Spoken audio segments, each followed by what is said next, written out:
introduce yourself and unmute yourself and ask your question.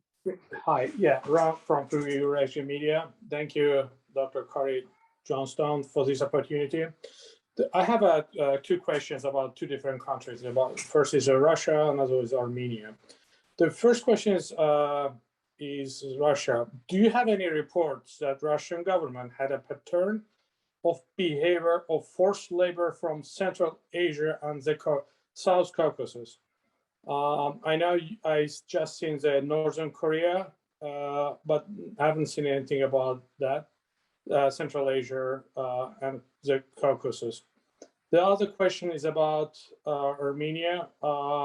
Did you investigate that Republic of Armenia's role in smuggling Lebanese Armenians and Syrian Armenians to Nagorno-Karabakh?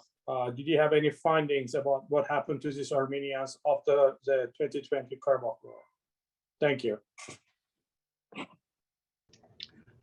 Thank you very much for those questions. I want to clarify that I heard you right on the first question. Did you ask if there are victims from Central Asia and the Caucasus in Russia? Was that your primary question about Russia? Yeah, forced labor.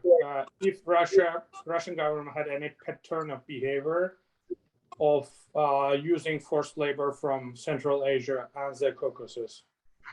Yeah, thank you very much for clarifying that. You may have seen that the government of Russia remains on Tier 3 in the TIP report this year, as it has for the last several years. For the second year, the State Department determined that there was a government policy or pattern of forced labor. I think that may be what you're referring to. You referenced that the report itself specifically focuses on North Korean trafficking victims, that the government of Russia is actively complicit in their exploitation of forced labor within the Russian Federation territory. There are, sadly, many trafficking victims we are aware in Russia from Central Asia and the Caucasus.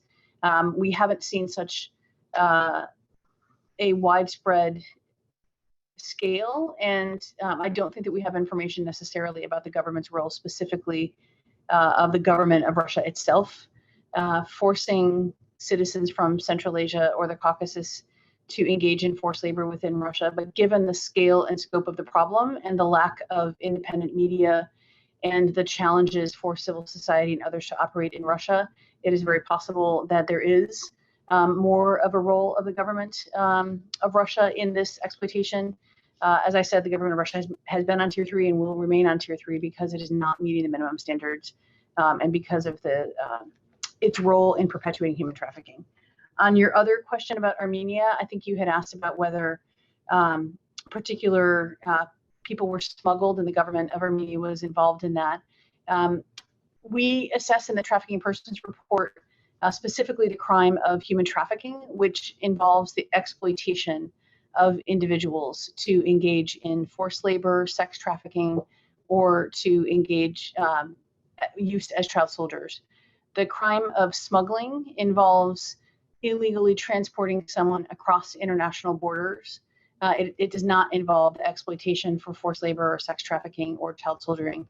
So we do not assess smuggling activities of governments within the human trafficking report.